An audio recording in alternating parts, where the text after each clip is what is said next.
Heyo, welcome to Repeater. A little show about big songs. Evan, high five.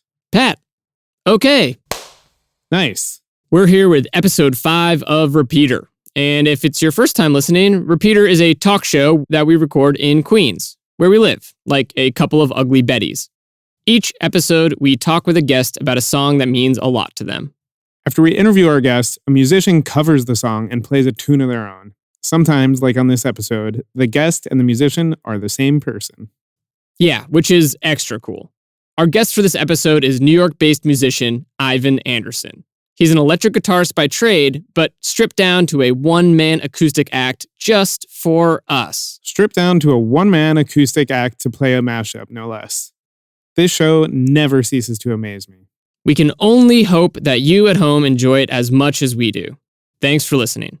This is Repeater.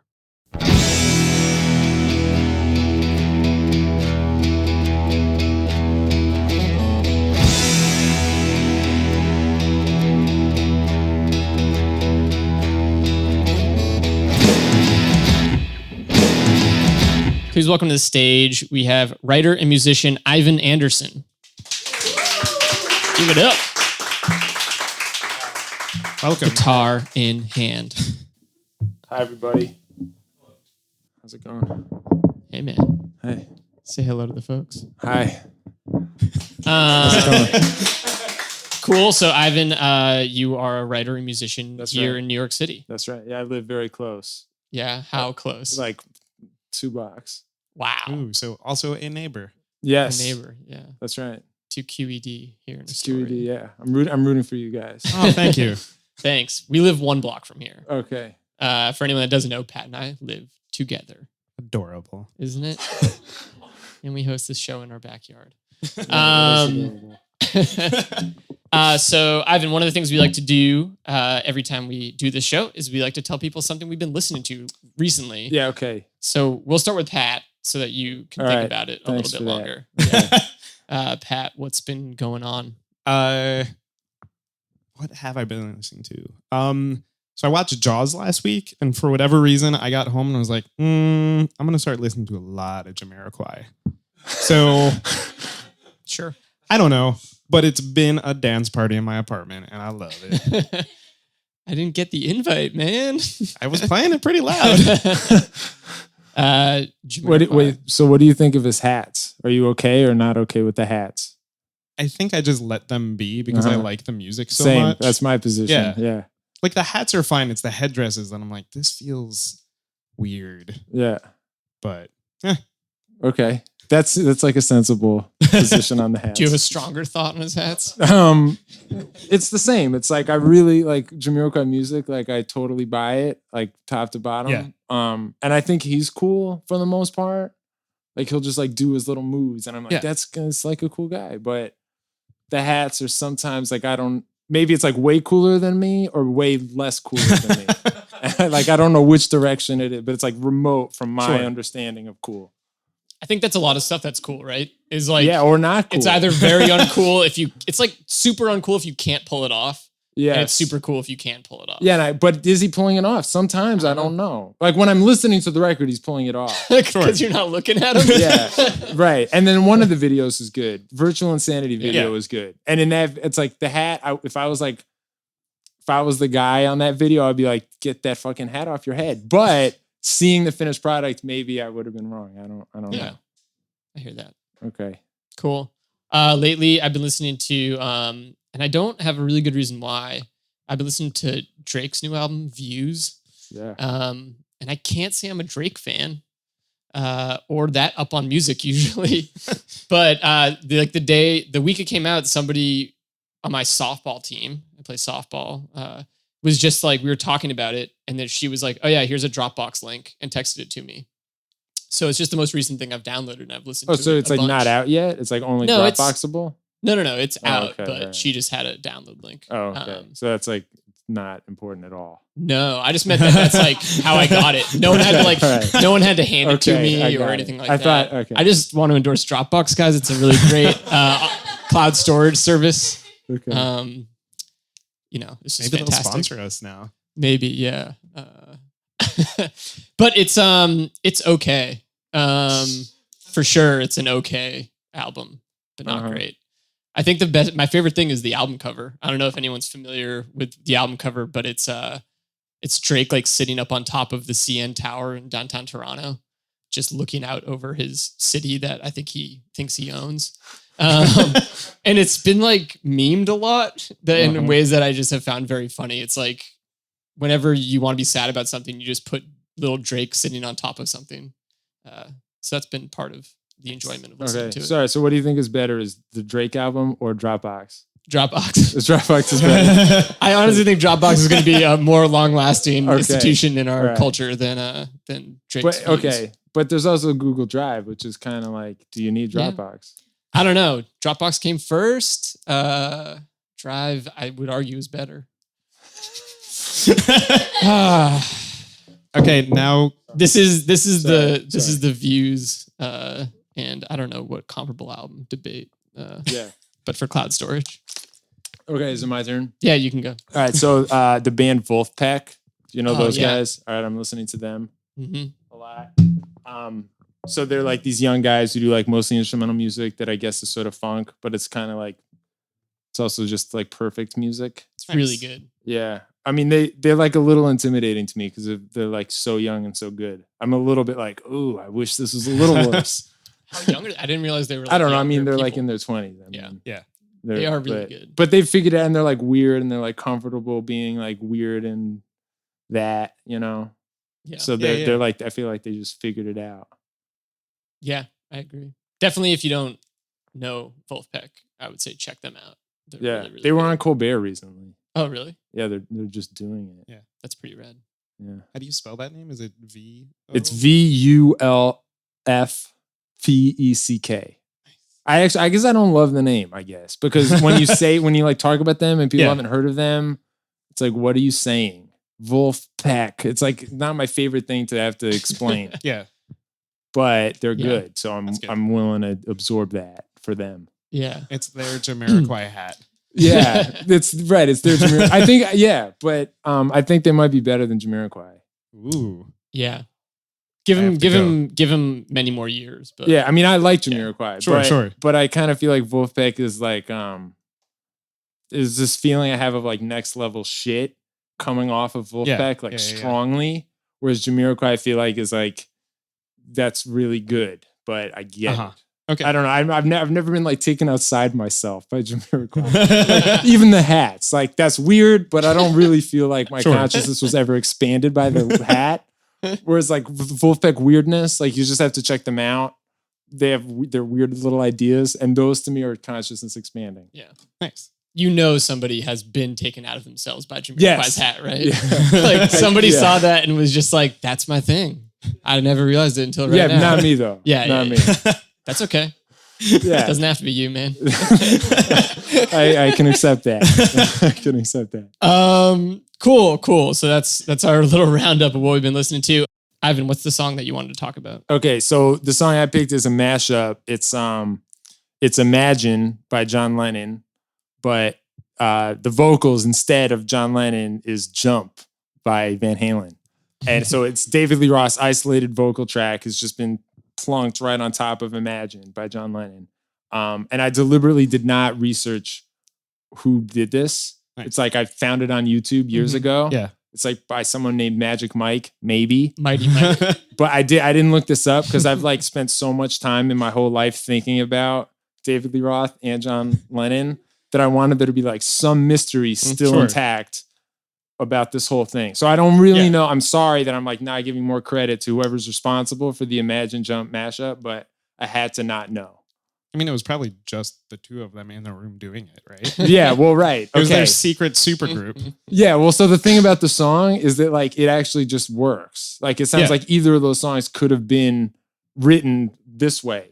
Yeah. Right. Like more like, I mean, mashups on the internet are kind of a dime a dozen, right? I mean, there's like a bunch and they're all kind of like a cheap thrill, I think, and like they're funny and whatever. Yeah. But I think, and I'm prepared to argue in depth on this point, that like something about this song is like more than a mashup. There's some sort of like cosmic message that I think is being beamed to us I don't know from where, but like there's something here that needs to be taken seriously and Yeah. considered in depth. Yeah, because it does work. It like surprisingly works well.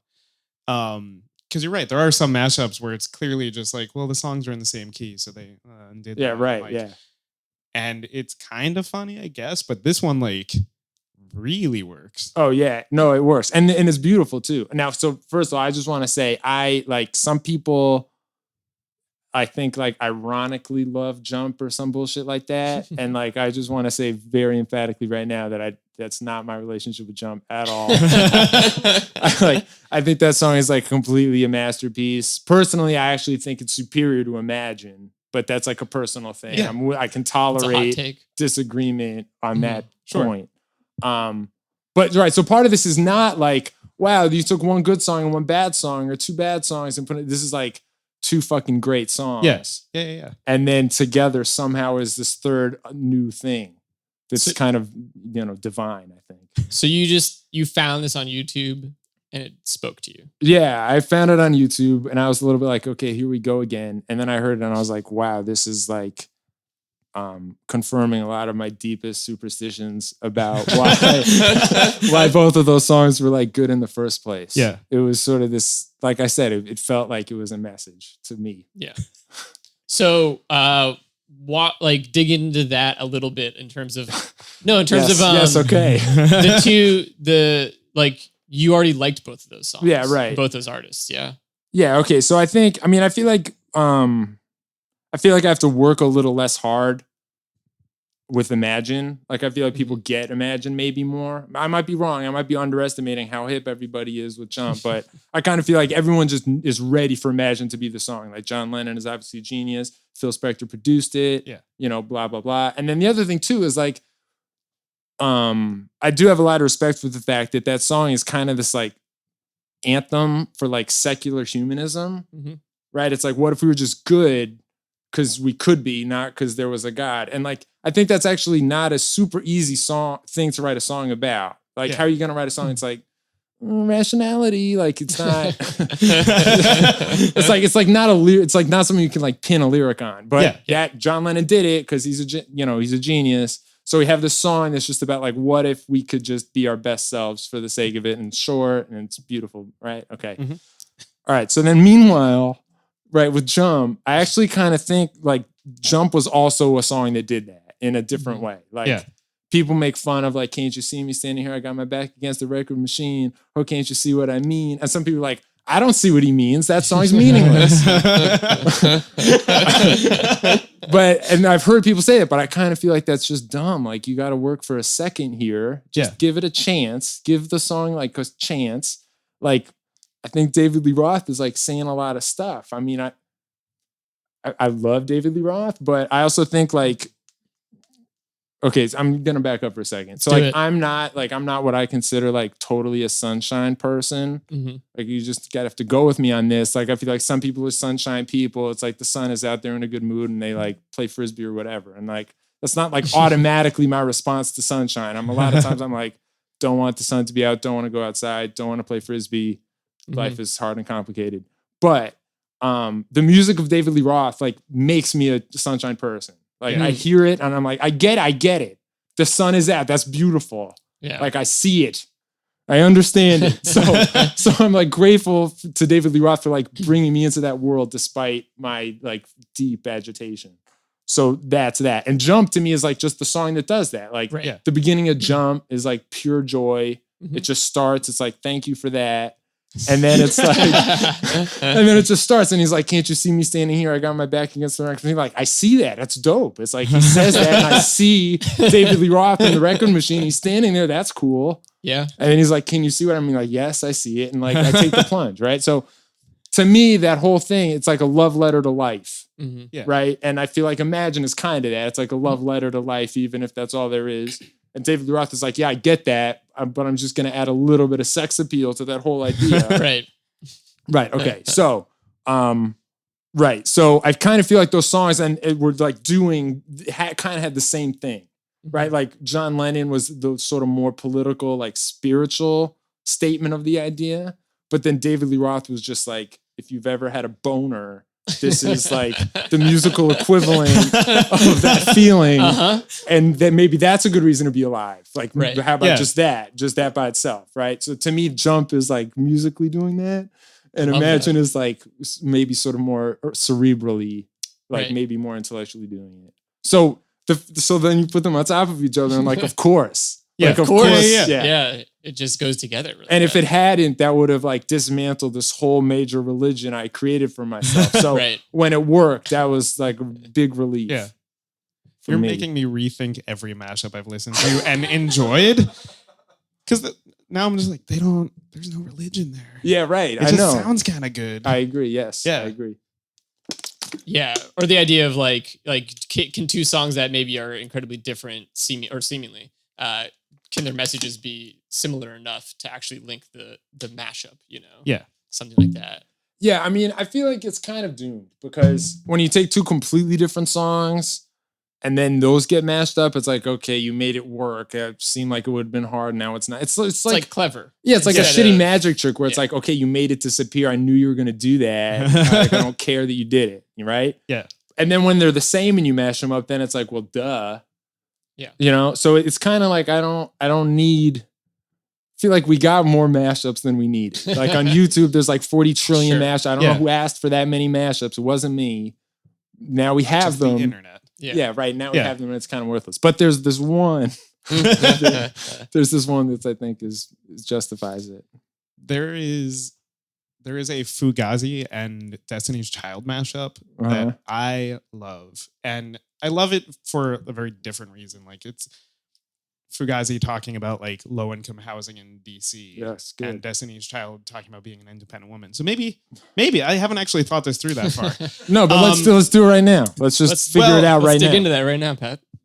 Let me finish my first thought. Okay. Because I saw that road and I'm like, oh man, that's gonna get intense.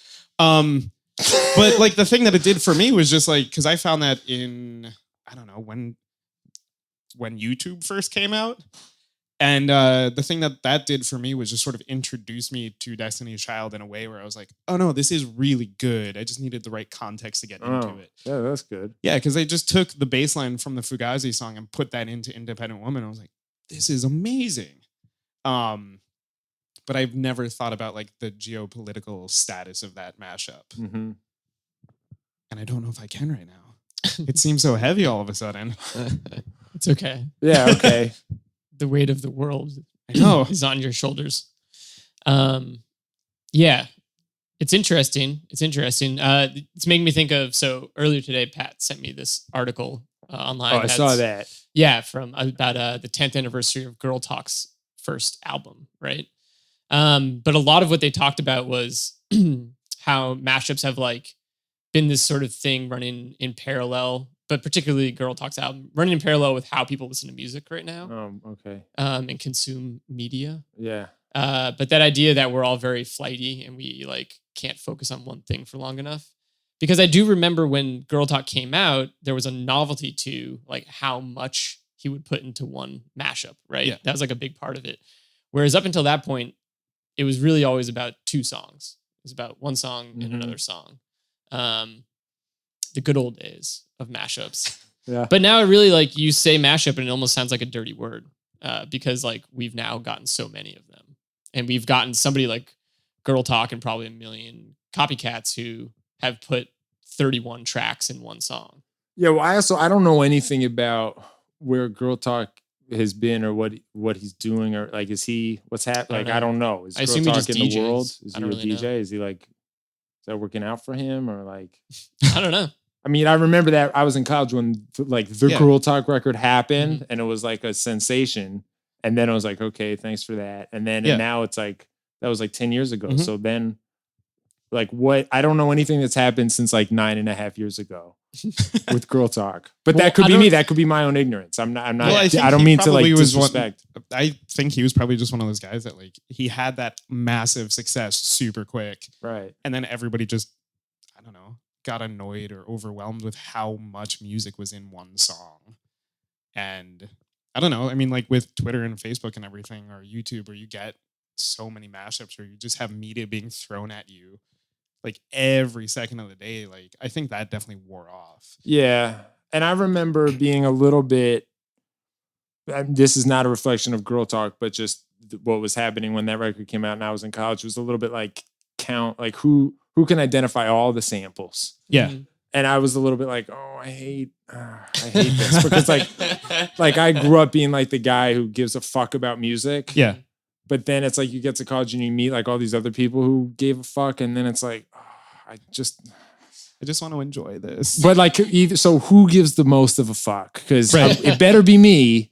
But then what if I Yeah. can't name all the samples? Right. So then it's like, maybe it was wrong in the very like a long time ago to just pin my whole identity on being the guy who gives a fuck. Maybe it's time to rethink that. Yeah. Or maybe like just fuck Girl Talk and I resent the whole thing and I don't want to rethink Right. it. So Yeah. Could be both. it could be both. So Yeah. I never really developed any of those thoughts. So I just kind of tuned out Girl Talk and I was like, I'm going to put my head down. I'm going to wait for this to be over. And You made then- it. Yeah, right. And then maybe someday when we'll go back to talking about Van Halen, I'll just win that game like 10 times and feel Yeah. good about myself again. And then, Right. you know, Well, I think a good point that article made, and just with having some distance from that Girl Talk album, yeah. because it was so much, and you're right, everybody was so like, that's this sample, Yeah, that's right, from that's this. that's this pitched up. It's like, Yeah. first of all, how do you know that? But and I think it goes to the mashup that you picked really well, was that the thing that maybe him and the other DJs that were doing it started really blurring the lines between what kind of music could be mixed with each other. You're good. Trying to get my water bottle. I Accomplished. need like a better plan for getting down to the water bottle. That was like every time it's been like kind of touch and go, and that time was really bad. So Well, you got it. You did. I got it this time, but what am I going to do next time? Stay tuned. Kick down the stool. Yeah, the point that they ended up making was just that it sort of helped blur lines between genres. So like, it isn't weird that Paul McCartney and Kanye West did a song together. But like what was that? The Grey album came out. That Mhm. who did that? That was Jay-Z and the Beatles, right? Yeah. Oh, but it was Danger Mouse, right? Yeah. Yeah. And Yes. but like Wasn't when it, was Danger Mouse the guy who was then Gnarls Barkley with CeeLo? Mhm. Yeah, that was Grey Yes. album, right? Yeah. Okay, all right. But like when that first came out, everybody was like, "Oh, it's the Beatles. You can't do anything the Beatles." But now it's, Yeah. I mean, it's commonplace, but it's nice that kind of thing can happen. Oh yeah. Well, so do you guys know Pat Metheny? You guys like Mhm. hang with jazz at all? Matheny Trio. Yeah, Oh, Pat Metheny, jazz Yeah. guitar player. All right, so he's just like the king of jazz guitar. And like, I forget when this was, maybe like 10 years ago, maybe longer. Kenny G did this thing where he like recorded a solo over a Louis Armstrong track. Uh-huh. Mm. And Pat Metheny wrote this thing on his website that was super long, where he just like dicked down Kenny G and said that was like the worst thing anyone could ever do.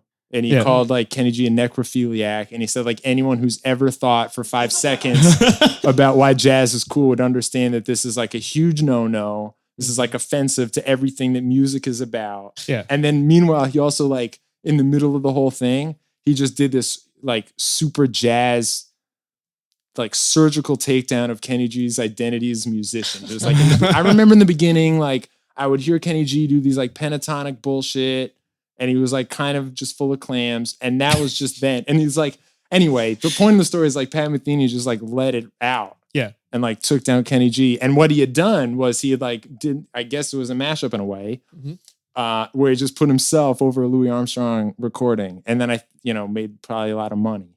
Yeah.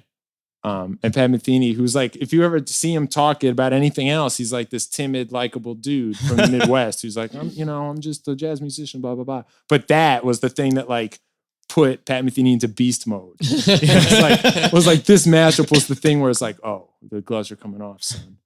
So, Yeah. it's a big deal, I guess. Like, I Yeah. guess the stakes are high. That's fascinating. I would never expect Pat Metheny to take to like a blog to express anger like that. Yeah, rad. I mean, it was just sort of I wanted to kind of be like, what are other things that make you mad? Like this is this is interesting. I love reading why Kenny G sucks. Like Yeah. anything else you have to give. Keep it coming. Yeah, like, do you have an opinion about the Jamiroquai hats? Like, is that cool or not cool? Tell me what's cool, Pat Metheny. Oh, that would be a good thing for him to weigh in on. Yeah, you should email this podcast like Yeah. patmetheny@gmail. We have many questions for you. Yeah.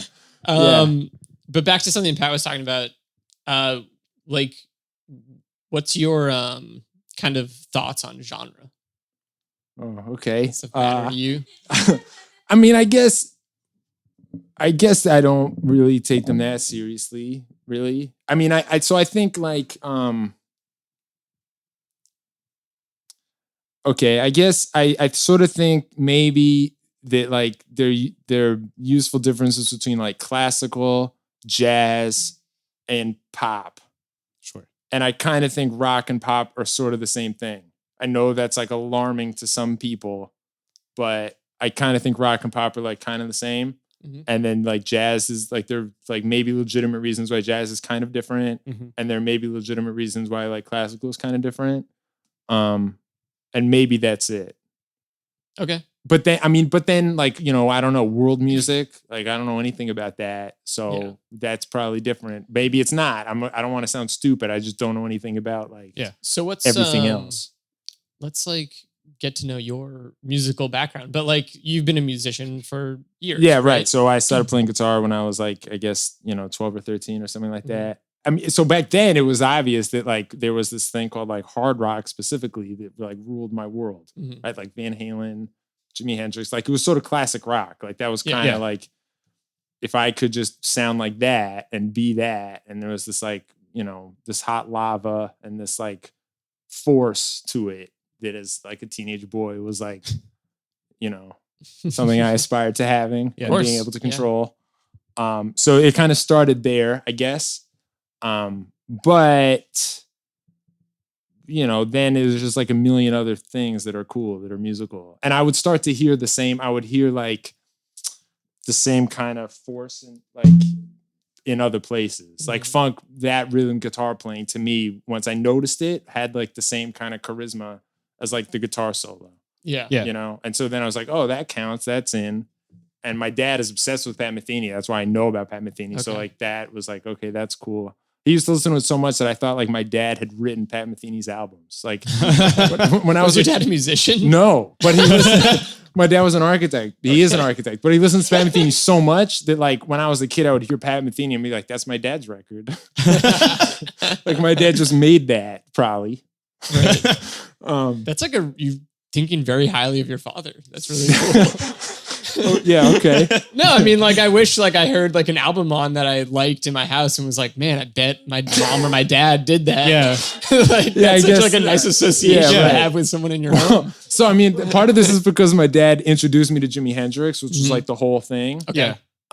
And then my dad also introduced me to The Simpsons when I was a kid, and that was like the other whole thing. Yeah, that's And the so when I was a little kid, I just thought like my dad has cool taste, and like I realized later that's like exactly the opposite conception that everyone else has about cool taste in their parents. I had it like totally reversed. But, like when I was a little kid, I just assumed like stuff my dad likes is probably gonna be cool because Jimi Hendrix Yeah. was good and The Simpsons was Yeah. good. And I was like, everything that reminds me of either of those two things is good. So Yeah. that's basically why I thought my dad created the music of Pat Metheny. Yeah. That's as much as I can explain it. I love that. I thought you were going to wonderful. say that was the opposite conception that other people had of your dad. Like, you learned later that people thought your dad was a square, but you thought he was super cool. I suspect people think my dad is pretty cool. Yeah, that's great. I mean, I might be Cool wrong, dad. but I suspect like my dad is maybe just cooler than me. Like Yeah. it's maybe it's gotten away from me at this point, and it's like I have to rein back in my dad's coolness. It's like Yeah. out of control. Maybe it's possible. Yeah. I think a lot of people, like, maybe in our generation had cool dads, like cool Uh-huh. moms, right? Because, like, they grew up in an era of rock and roll. Like, the kind of classic rock that you're describing as being hot lava Oh to yeah, a right, teenager, yeah, right. that's like when they were Yeah, like my dad teenagers, so it saw was Jimi Hendrix. Super cool. You know That's what I mean? awesome. Like, Right. right. That's like he has a picture from like he like one day when I was like in my 20s, my dad showed me this picture he'd taken of Jimi Hendrix. I was like, what the fuck? Like, I'm never gonna take a photo of something that good. Right. You're Yeah. gonna have the guy with the Jamiroquai hat. Yeah, right. It's like, Dad, I'll show you a JPEG of JK with a headdress. I was like, all right. I mean, my dad kind of likes Jamiroquai too, though. Sure. So maybe that dress There's is an all in. right. Like maybe we can know. I could just ask my dad, like, Dad, Jamiroquai hats, hot or not? Oh man. And then I'll just tell you what he says, and then we can know. He'll be the authority. Yeah. I mean, if you guys are open to that, Yeah, sure. Sure. all right. Just bring him next time. Okay. All right. Yes, good. We'll get JK. So wait, so from like learning guitar, right? Around like Sure, 13, yeah. 14. Well, I was obsessed with listening to music for like 12 years before I actually started taking guitar lessons. Okay. That was another identity crisis because I'd already decided that I was like the guy who understood like guitar playing from listening to it all the Yeah. time. Oh. And then I started playing and I was like, oh, this is hard and I don't know anything. And that was like a conflict. I was like, fuck, Yeah. I should have like either cared about this less or started sooner. So Yeah. that was a crisis. Like I remember I read some interview with Jimi Hendrix where he said like, oh, that song was really easy. It was just the F chord to an A chord. Mhm. And like everything about the words of that sentence was like completely foreign to me. Yeah. And I was like, okay, I don't know what a chord is. I don't know what an F is. I don't know what an A is. And he's saying that was like the easy song. And I just remember feeling all this like shame, like wash over me that like I listened to Jimi Hendrix on headphones and like looked at this picture in the CD. And that was all I did. Like I Yeah. never actually Yeah. got a guitar, took lessons. This was all when I was like 12. So then I was like, well, maybe there's still time. You know, I could start learning guitar. And so then I did. And Nice. that's how I started playing. And were you in like rock bands initially? Yeah. I was in right. So I had a band in 5th grade that like Wow. lasted for one talent show. Congratulations. Thanks. Yeah. You guys win? It wasn't a contest, Good. but I thought we won. I mean, it was the 5th grade talent show, so it was like Oh yeah, it's a talent show, right? like a Not lot of Battle people the sucked, I thought, Right. and I thought we were kind of good. So to my satisfaction, we won. Cool. Nice. And then in high school, I was in a band that kind of lasted for one talent show in high school. And then I formed a band in college, and I'm forming a band now, actually. Cool. Nice. Yeah, thank you. Where did you grow up? I grew up in northern New Jersey, Okay. like right over the George Washington Bridge. Like when Chris, Yeah. there was that whole thing about Fort Lee. Yeah. And Chris, I'm not from Fort Lee, but I'm from the town that's like next to Fort Lee. It's like the same as Fort Lee, kind of. So Cool. Yeah, Yeah. I'm from there. So what kind of music were you listening to in high school then? Like other than Jimmy? You're right. Okay. So it was like the school of Jimi Hendrix Yeah. and Van Halen and like all that. And then simultaneously, I got into like Chic, Prince, Stevie Wonder, Earth, Wind and Fire, like all that shit. I then somehow just noticed was like I thought it was the same. I mean, Yeah. specifically the thing that happened was like I saw Prince perform and he played guitar and he just shredded. Yeah. He could shred. Yeah. And I remember thinking like it's weird because I was plugged in to like classic rock world. Like I went to Guitar Camp, I read Guitar World, I listened to Q1043. Like I was fanboy number one Yeah. of like Led Zeppelin, everything. And I remember thinking it was weird that no one ever said like Prince can rip. Like all that shit that you like that like Angus Young and Jimmy Page, all the Yeah, shit yeah. those guys were doing, like Prince is like can do that. Yeah. So I remember seeing that and thinking like that's weird that I never saw Prince on like the cover of Guitar World and like Q1043 doesn't play Let's Go Crazy. That's weird. Yeah. And around that time I started thinking like maybe classic rock is kind of bullshit and is this like small world and is like it's kind of racist. That was the conclusion I came to. And then at that point it became sort of a love-hate relationship with classic rock. Mhm. Like I still love it, but like when I tell people about my taste and they're like, "Oh, so you like classic rock?" I Yeah. cringe. And I'm like, "Don't say that or think that." Yeah. Because like to me at this point, classic rock is like, you know, like the shitty Eric Clapton songs. Yeah. You know, like Lay Down Sally's and that, like an Eric Mhm. Clapton Yeah. song. Like to me, that's what I think of as classic rock. I don't think of Jump as classic rock. I Sure. think of that as like the Sistine Chapel. That's like, you know what I mean? That's like beyond. Yeah. Yeah. I think of like, you know, like Ted Nugent is classic rock, like Mhm. Leonard Yeah. Skinner. Like Yeah, those yeah. guys, like, you know, they can play, but I'm a little bit, I'm maybe over it. I think I might Yeah. be over it. Yeah. See, I also listened to Q1043 growing up. Yeah. And it was always, I felt like it was always like the same 8 songs on the playlist, Yeah. just on rotation. But when I was up in Westchester a couple weeks ago, and the classic rock station was mostly just playing Green Day and Nirvana. Oh, that's weird. Which- Because that makes you feel old. That's kind of You know, those songs do not make sense next to like Sweet Home Alabama. No. Yeah, well, it's weird because like Nirvana was like kind of trying to end like Yeah. the classic rock of the 80s, right? There was like an opposition, and that's why it was valuable. It was like, I mean, there Yeah. was a time when I was younger when I like resented Nirvana for like ending Guns N' Roses. Mhm. I was Sure. like, I fucking love Guns N' Roses. But I respect that now. I respect like the changing the guard there. We have to do shit like that. But it is still weird to now hear the guys that ended that be on the same radio station as the stuff they were ending. Yeah. So I think that's kind of weird. At a certain point, I switched to CBS FM. That became my radio Yeah. station because like they would do some classic rock and they would play, you know, like Stevie Wonder. Like Q1043 would play Stevie Ray Vaughan's cover of Superstition. Yeah. And that to me, like, look, Stevie Ray Vaughan is good. I'm like not gonna diss Stevie Ray Vaughan, but like fuck Stevie Ray Vaughan. Like fuck For this- that like cover his or the in cover general? of Superstition is just like who, like why. I don't know if you've ever heard Superstition Yeah. as it was Yeah. recorded by Stevie Wonder. That's like great, right? Like Mhm. you don't need. It's to me, it's a little bit like no one asked for that. Yeah. Like no one asked Yeah. for Kenny G to like do his thing on the Louis Armstrong record. We had the Louis Armstrong Yeah. record that was dope. Like people's, you know what I mean. So the Stevie Ray Vaughan cover of that to me. I mean, I don't want to talk trash. Also, he's dead. You know, he was good. Like he was good. And I Yeah. get, let me just say, because I don't want to be a hater, because I feel like at the end of the day, musicians, like we're all on the same side. So Sure. let me just say there's probably some version of that where like Stevie Ray Vaughan is a serious musician and his covering Superstition was this like tribute from one musician to another, like jazz something. Yeah. That's like a jazz move that's legitimate. So I'm just being cranky. maybe that Yeah, could be it. That sure. could be it. Yeah. That could be it. But on the other hand, I also just kind of feel like no one asked you to fuck with Superstition. That recording was Yeah. fucking perfect. Yeah. Your version is dumb. So it's interesting, like that's the story about Prince, right? Yeah. I had a similar realization at some point, I think later in high school, where I think I was watching the Rock and Roll Hall of Fame induction ceremony. Yeah, Is right. that what the It was, yeah, same that's what I'm performance, saying. right? Yeah. And so if anyone hasn't seen this, they're playing While My Guitar Gently Weeps. It's like some all-star cast of musicians. And literally Prince is hidden in the shadows the entire show, Yeah. like the entire song until the guitar solo. Yeah. They maybe flash him on camera once or twice up until that point.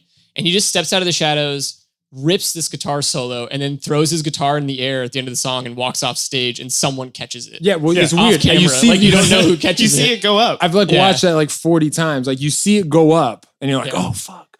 And then you're like waiting, like, okay, there's something's gonna happen now. And then nothing happens. Like you Yeah. don't know. It could still be up there. Like Yeah. it's a mystery what happened to the guitar. He's Prince. You just shot it into space. Yeah, so that I remember that. I remember being in high school, seeing that, and just being like, "WTF?" Like, this is But so my good. my like opinion of Prince really shifted at that point, and it wasn't bad before then. It was that same thing of like, oh, he's in that club. How did I not know that before? yeah, Yeah. Because like I remember I grew up and I had an aunt and uncle who loved Prince, yeah, and so I just in my mind I was like, yeah, he does this thing over here, right, exactly. And then you have all Exactly. of these other kind of like rock idols over here. Yes, But then I remember at the same time, it also started to make me think of like the way, like I grew up loving and adoring Michael Jackson. oh, He same, was, yeah, same, yeah, huge for me. yeah, And thinking about like the guitar solos that he would include in his songs. And I think I used to think of them as novelty sort of. And then I realized that it's like, oh, that's just him kind of like reaching across that line again. Oh, to yeah, show right, that these right. things are more similar than Yes. maybe you realize, you know? for sure. Yeah, well, so one of those is Eddie Van Halen, Yeah. which is cool. Yeah. Van Halen I mean, I does one, love that Slash solo. does a big one too. Oh right? yeah, right. Slash does the one in black or white. Yeah. Yeah, see, black or white is like, to me, that's like almost so good. Like the main, like that's just the hook for the ages, right? But then there are like a couple big red flags in that song. There's a rap that's really bad. That rap's really bad. But that was in the era. That was in the era where almost every marketable song like on the top of the charts had a I rap get it. verse. I get it. But we are talking about like the king of pop. Like Yeah. if anyone's gonna know a little bit better, like it could Sure. be that genius, right? So there's this rap and it's about multiculturalism. Yeah, and he had. That's what the rap is I believe about. in the music video, he had Macaulay Culkin lip sync it. It did, yes, that's right. He had Macaulay Culkin lip sync it. And then also there's some other things about that track I didn't love. There's like some bad like techno guitar tones in it. Mm. Yeah, Oh I yeah, didn't yeah, love. at the beginning. Yeah, I didn't love that. But no, but yeah, I love Michael Jackson too. When I was a kid, I remember this. I asked my mom one day, like you asked your mom like what a word means. I asked my mom what charisma meant. Mm. I don't know why I remember this, but I said, what is the meaning of the word charisma? And my mom said, charisma is the quality that Michael Jackson has. That is like the thing. It's like when you look at Michael Jackson, you're like, what is that? That the name for that thought is charisma. That's a really good Yeah, explanation. I know. of I what charisma think is. that's why I remember it. But anyway, so Yeah, that's so ever since then, it's like I sort of like my dad got me into Jimi Hendrix, and I Mhm. credit my mom with like understanding Michael Jackson. So yeah. yeah, right. So I love Michael Jackson too. But I felt like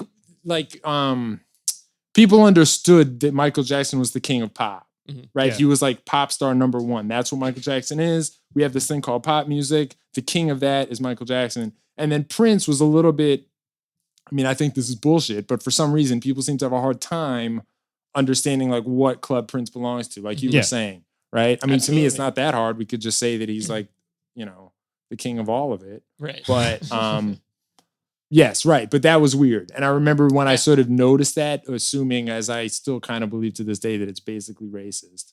Yeah. Yeah. Yeah, I mean, I would say when I was at that age, one, I had no understanding, I think, about like the social implications of what clubs people belong to. Right. You know what I mean? But then at the same time, it's like I was super into putting stuff in boxes, like genres. Oh, sure. Me and too. Yeah, everything. me Like, too. Yeah. I wanted to hyphenate every genre like 3 times Yeah. so that I could categorize it appropriately in my CD rack. And, Yeah. Yeah. and it's just very silly, I think, like looking back on it. Yeah. It just feels dumb, right? You sure? Yeah, Yeah. because it doesn't sure. matter. If you like it, you like it. If it's good, Yeah. enjoy it. Yeah, for sure. I mean, I just also found myself kind of thinking like, yeah, the same. It's like you guys already said. Like when you're just listening to a cool pop song, there's this like soaring feeling that to me was kind of what I liked about guitar music in the beginning anyway. And then I just decided like that's just the same thing. Yeah. Yeah. There was what was it? Some member of the press asked Eric Clapton what it felt like to be the best guitar player.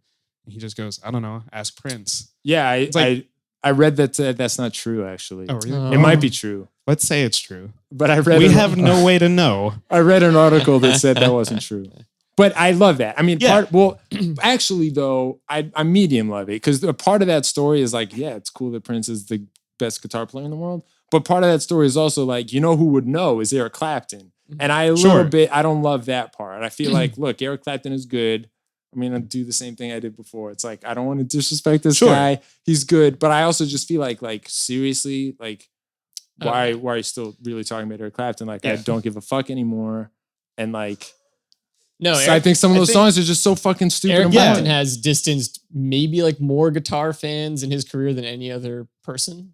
Is that fair? I guess. I mean, look, so obviously Cream was good and like important. Yeah. And then I still think Layla like is incredible. Like the beginning of Layla is like one of those like pure ejaculation moments of just like just perfection. I used the end of Layla in my wedding. That was like the aisle music. So like I can't really talk trash about Eric Clapton. Sure. But a part of me just kind of feels like, listen, dude, if you're gonna say that like Lay Down Sally, like that's an idea that I'm supposed to take seriously, like I'm not gonna do it. Like I don't know what the fuck you're in what world? Yeah. The song I usually reference at the top of this show as an example is "Wonderful Tonight" by Yeah, Eric Clapton because also as a, problematic. because as a 13-year-old, it was like the sappiest love song I could think of, you know, and that's not guitar god status or cool blues guy status or anything like that.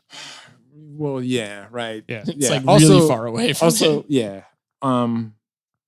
Yeah, I just think there's like a dipshit quality. It's like, Yeah. like when my mom was like, okay, so charisma is like the Michael Jackson. Like to me, like there's this dipshit quality that like, I don't know how to explain it except like when you listen to Wonderful Tonight, the name for the thing that's like just washing over you that is then like on you afterwards. It's like, please get this off me.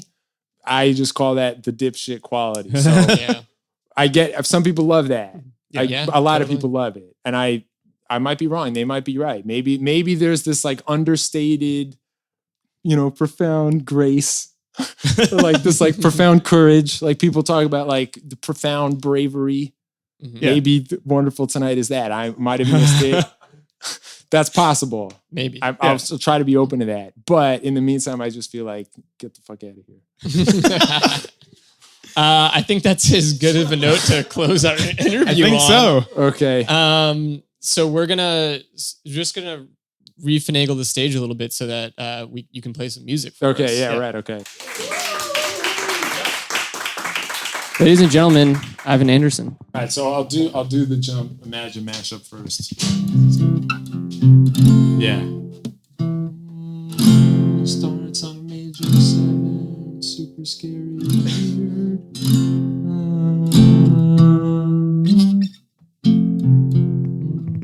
Okay. All right. Are you guys good? Okay.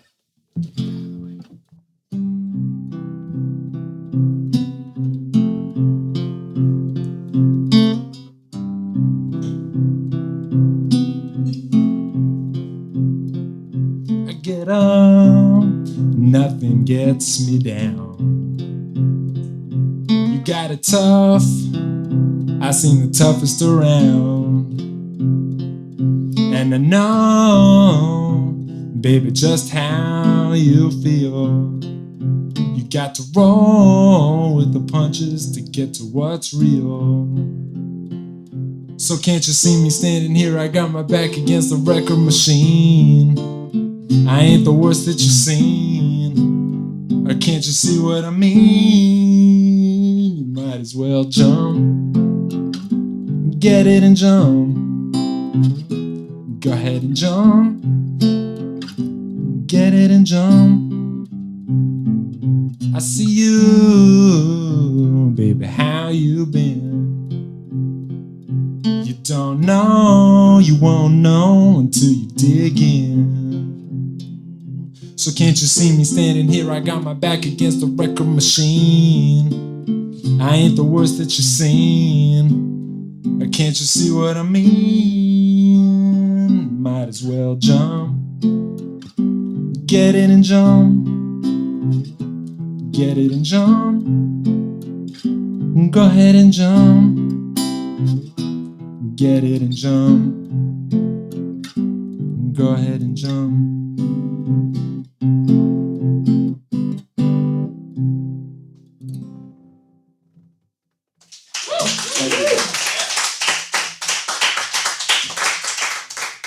Song that my dad wrote.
Thank you. All right. Okay. So last one. This will be an original song. This is called "Let's Pretend."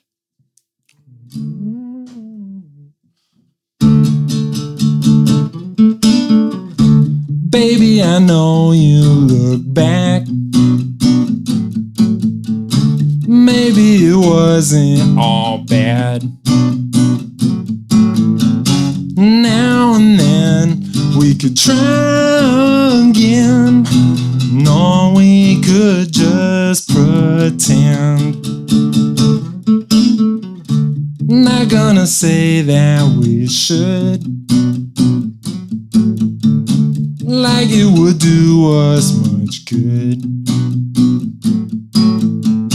No defense for false pretense, but why can't we just pretend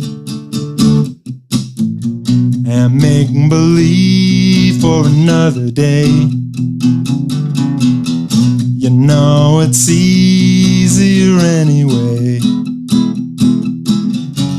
and I can always lead the way.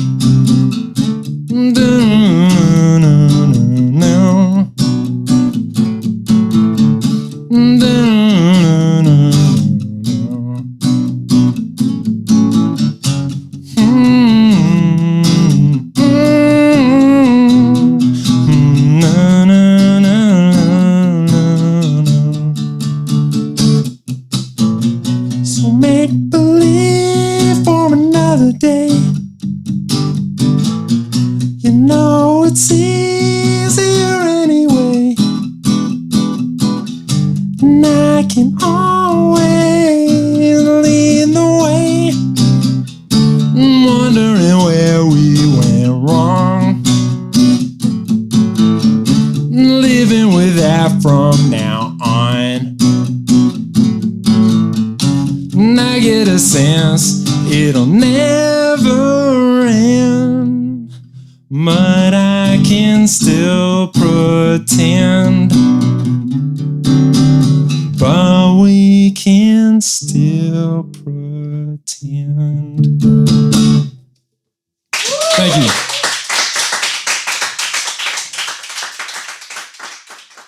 Ivan Anderson is a musician and songwriter living in Queens, New York, and he's currently between projects. Of course, we'll let you know as soon as he has new music for you, but in the meantime, I guess you could just Google him.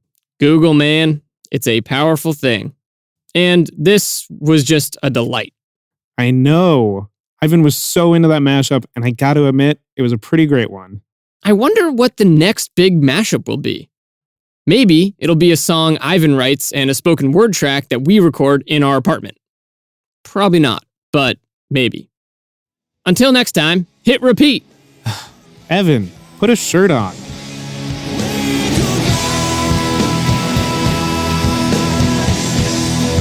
Repeater is hosted by Evan Ford Barden and Patrick Cartelli at QED in Astoria, Queens, a place to show and tell. Find out more at QEDAstoria.com. Our show is supported in part by Hi-Fi Records and Cafe in Astoria. Visit them from wherever you are at hi-fi-records.com. Editing by Stephen Garvey. Theme music by the Sun Lions. Everything else by Love Nest Productions. Welcome to Repeater.